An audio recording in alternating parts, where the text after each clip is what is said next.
Well, hey there.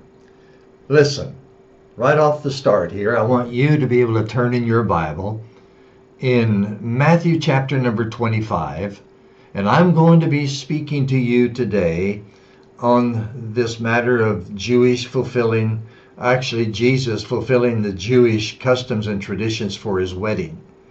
And I never hardly ever do this, and I'm not sure that this is going to work today. But there is a special song that I came across. It's an old song, and it has to do with the theme that I'm talking about. And I hope you can hear it because I'm going to play it and then I'm going to speak to you. So if you will, listen carefully to this song and listen to the words because it applies to exactly what I want to talk to you about. I trust that the Lord will bless it. Here it is. I'm sorry. I didn't get to do it. I thought I had it queued up here. If you wait a minute, I will queue it up here. Let me see if I can find it here. Yeah, there it is. Okay, if you're ready.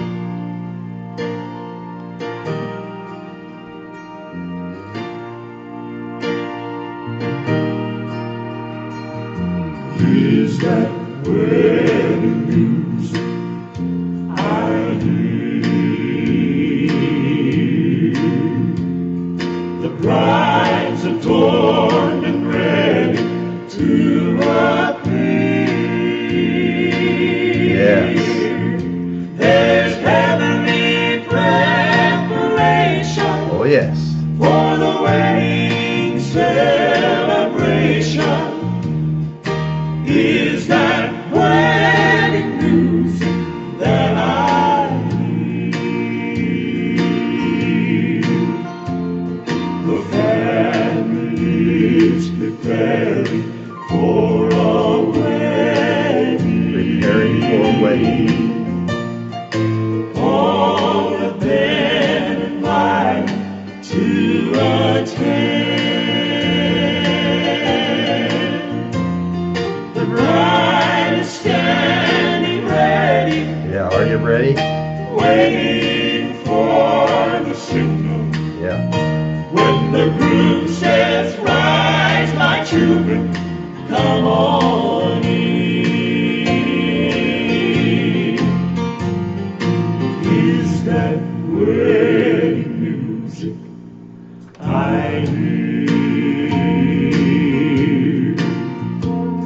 The bride's adorned and ready to appear. There's heavenly preparation for the wedding celebration. Is that wedding news that I hear? Soon we'll rise to leave this land of sorrow. Amen. For that ceremony in the air, the Father then will lead us through the holy land of splendor. Have you made your preparation to go there? Is that Yes, it is. music Yes, it is. I hear? The bride's adorned and ready to appear. There's heavenly preparation for the wedding celebration. Is that wedding music that I hear? There's heavenly preparation for the wedding celebration. Is that wedding music? Oh, is that wedding music that I hear?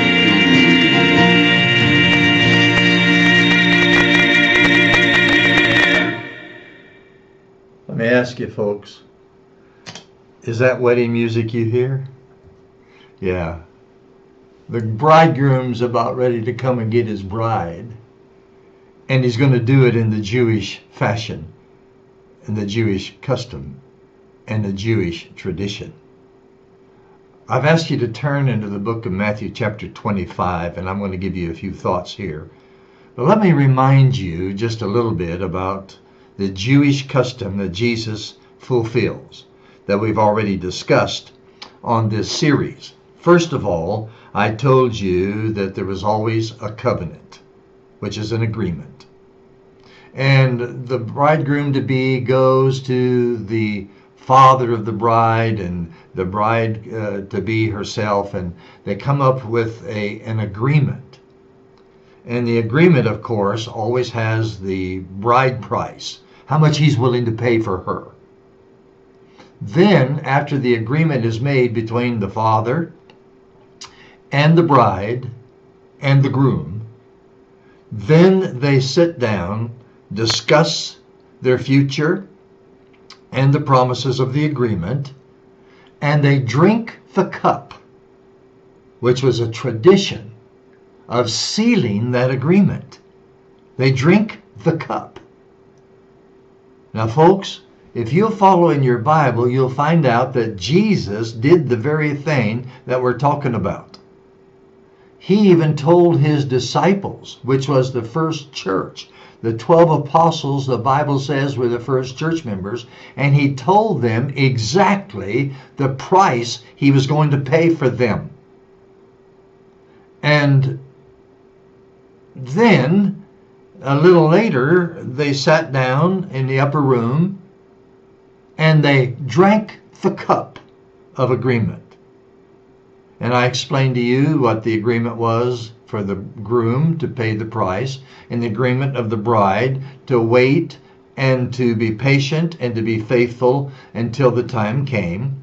And all of those things were rehearsed in a regular Jewish tradition, but also with Jesus and his bride, the church. Then the cost. He made the payment. Jesus, by the way, went to the cross right after he drank the cup with his bride. And he went to the cross and he paid the supreme price that he promised that he would pay for her. And so that is the cost. The cost was the blood of the Lord Jesus Christ. But in the Jewish custom, that after the cup was drank, then the groom-to-be would pay the price of the amount that was in the covenant or the agreement beforehand. What an awesome thing. Jesus did it exactly like the Jews did. But here's the thing. Now, we've talked about the covenant, the cup, the cost, but let me remind you of something very, very thrilling to me. And I'm going to call it, this part of the outline is the chamber, which simply means that the groom would tell the bride certain things after he paid the cost. And so here's what it was. When the matter was settled, the covenant, the cup of agreement, and the cost paid, the groom in Jewish custom would then depart. In fact, what he was going to do was going to go home to build his bride a place in his father's house to live. Now, if you've ever listened to me, listen to me right here. The rabbi, when I was talking to him about the Jewish traditions and customs, said to me that the groom would, and still does in some of the areas of the Jewish customs, he would make a little speech to his bride. He would talk to her a bit, and he would say something like this. The rabbi told me. He would say something like, "My beloved," or "my bride-to-be, in my father's house." Yeah, you're where I am, aren't you? John chapter 14, when Jesus told the disciples, "In my father's house are many mansions. If it were not so, I would have told you. I go to prepare a place for you." So here now in the Jewish tradition, the young groom would say to his bride that I'm going to leave. And in my Father's house, there are beautiful houses. This is what the rabbi said, something of what the groom would have said. In my Father's house are many houses, and my elder brothers had built for their brides. And by the way, we have an elder brother, and his name is Jesus. But anyway, then the Jewish young man would return, as the custom was in the Jewish tradition before the wedding. He would return to his house and begin building what they called a bridal chamber. And this would actually become built onto his father's house. He would build a little chamber for he and his bride to go live, and it was attached to his father's house. This is the Jewish custom. And this is still the Orthodox Jewish custom of today. And I believe that that's exactly what happened in Acts 1:8 when Jesus ascended up into heaven. He began to build our chamber, our house, our mansion, for when he would come and get us. Now, it would seem like an eternity, excuse me, it would seem like an eternity for the bride to be having to wait until the groom would get it built and come back, and after he departed. And that's why the Bible says in Matthew chapter 25, I ask you to turn there, and it's talking about the wedding right here and about the bridegroom and the brides and so forth. But look at verse 5, and it says, while the bridegroom tarried, they all slumbered and slept. In other words, the bridegroom left, but he didn't come back right away because he's taking time to build the most beautiful place for his bride to be. So she was supposed to wait until he comes. And we're supposed to wait and keep our part of the covenant until our groom comes. Excuse me. And we are to be set apart and be loyal to our part of the agreement. Now watch this. Don't miss this, because Jesus fulfilled every single solitary Jewish custom and tradition of the wedding. As the addition was being prepared that the groom was building onto his father's house, the rabbi said this.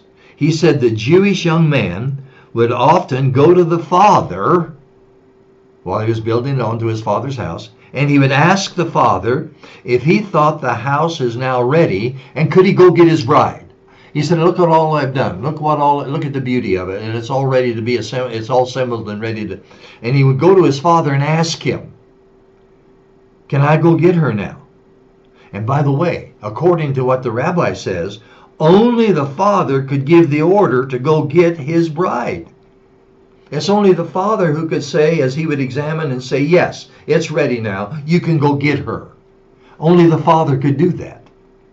And and that's why the Bible says no one knoweth the day or the hour but the Father. Isn't that interesting to you? Doesn't that thrill your soul? That just does something for me, that Jesus would follow the Jewish custom right to the minute detail. Now, the Jewish custom also attests to the fact that the bridegroom always returned and kept their word when they said that they were going to go away.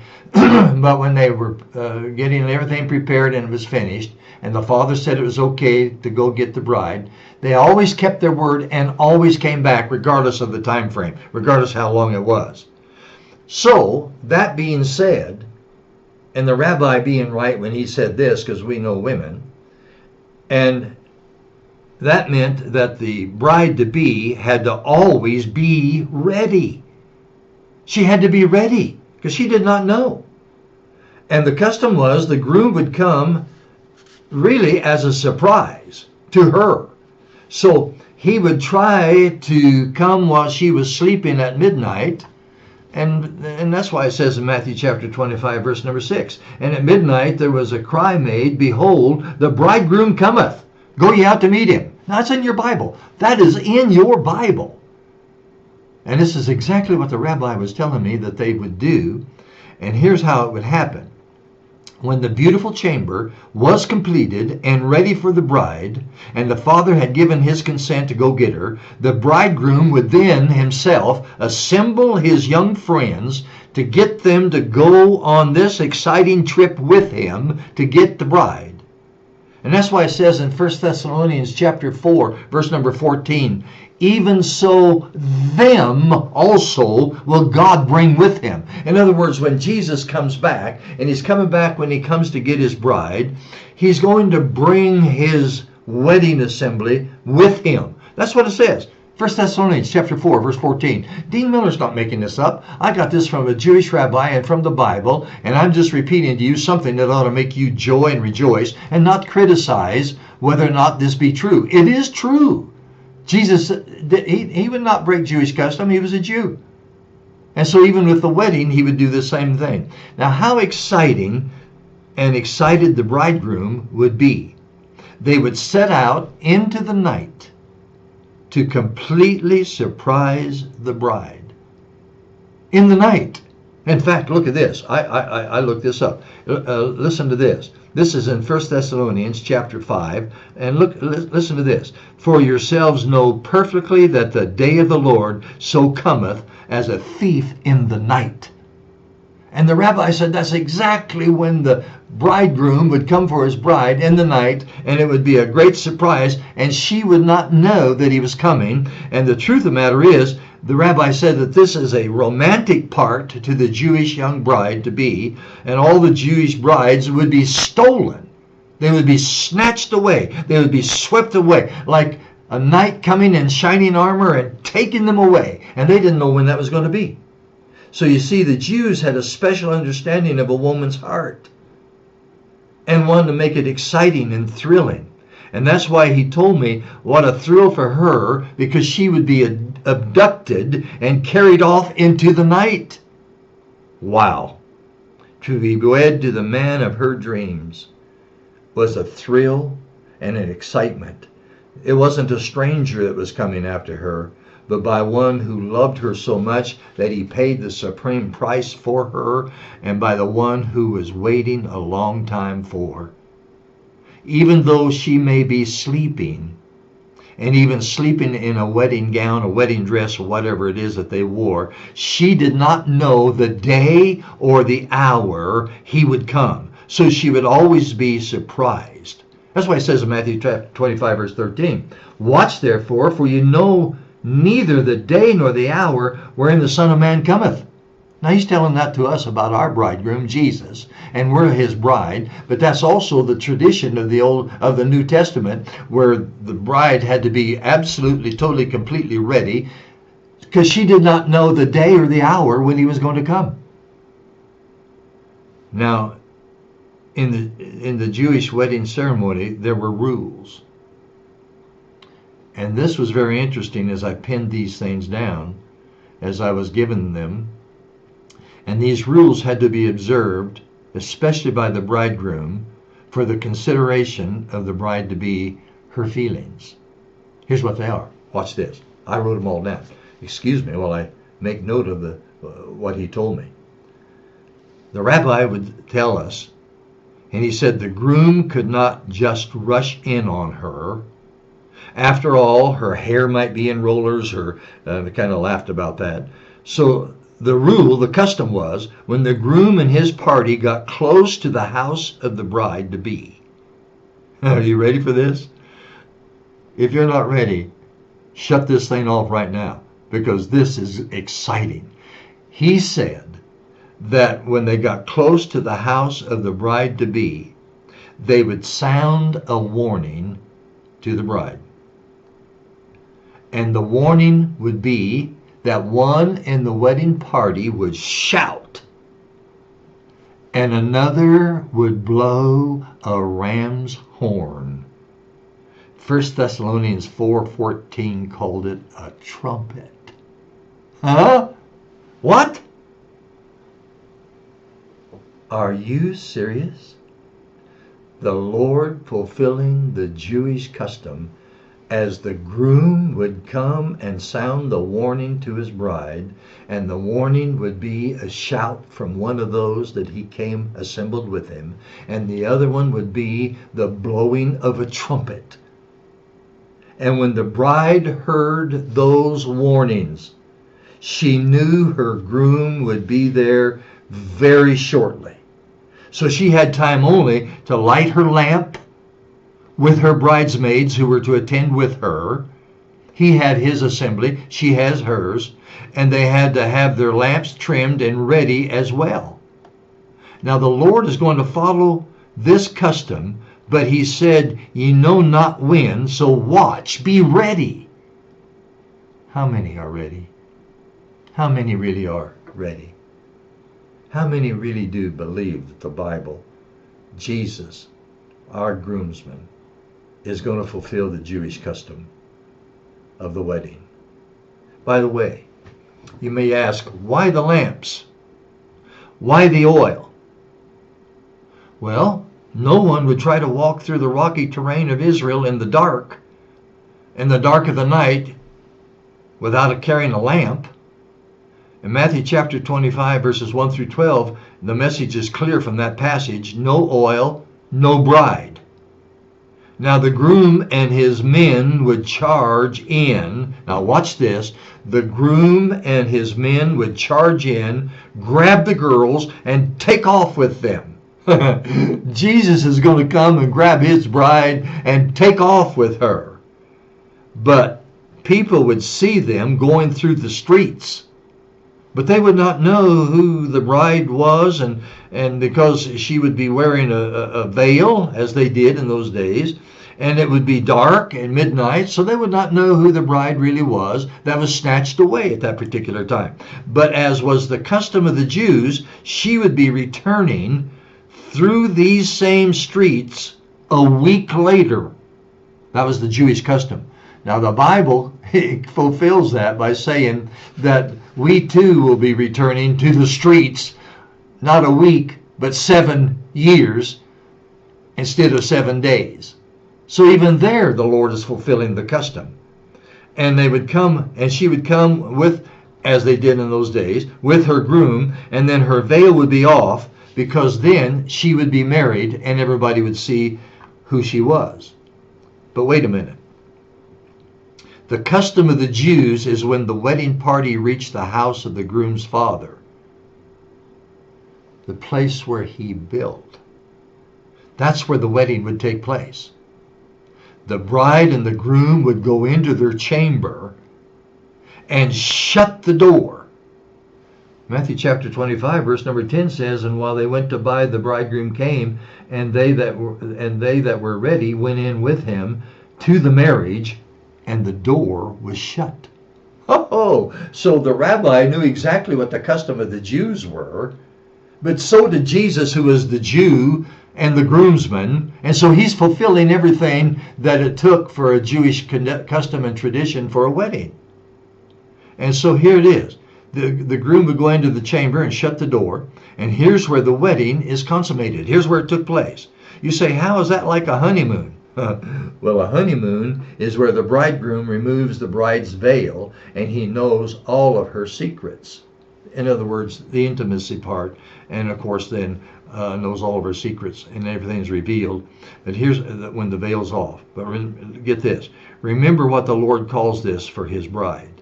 And it's in 2 Corinthians chapter 5, verses 9 through 10, the judgment seat of Christ. The revelation of the secrets is part of the experience of becoming marriage partners. It's the intimate relationship. And I'll not go into detail with that, but it's very specific and very, very, very great. But back to the rabbi for just a moment. The Jewish custom is, after this, he said, 1 week, in our case, 7 years. The wedding is then consummated, and the groom tells the friend. The friend is like our best man. And the groom, after the wedding has been completed in the chamber, then the groom tells his friend, which is, of course, the best man, and the groom is waiting on the outside of the door, and he tells him the wedding is complete. The wedding is done. I'm married.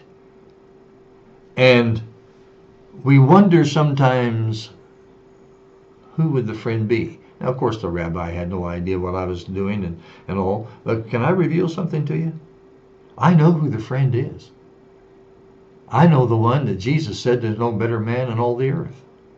I know the one who the best man actually said something. In fact, let me just read you something here. Look at John, chapter number 3. I want you to see this. John chapter 3. Listen to this. John chapter 3. And let's see, what verse did I write down here? John chapter 3, verse 28. John 3, verse 28. And here's what it says. And this is John. John answered and said, a man can receive nothing except it be given him from heaven. Now watch this. This is John the Baptist. Ye yourselves bear me witness that I said I am not the Christ, but that I am sent before him. He that hath the bride, this is in your Bible in John chapter 3, verse number 29. He that hath the bride is the bridegroom. But the friend of the bridegroom, which standeth and heareth him. In other words, he's the one standing at the door, and when the wedding is complete, when the ceremony is done, and the marriage has taken place, then the friend outside the door heareth him who says, we're married. And it says, John says, that the friend of the bridegroom standeth at the door and heareth him, rejoiceth greatly because of the bridegroom's voice. And then John said this my joy therefore is fulfilled. John says, I have the joy of being that friend. I have the joy of being that best man. And I have the joy of announcing the marriage. My. Can you imagine? Can you imagine that great day? My time has run out, but I want to just tell you something. We have looked at the covenant, that's the agreement.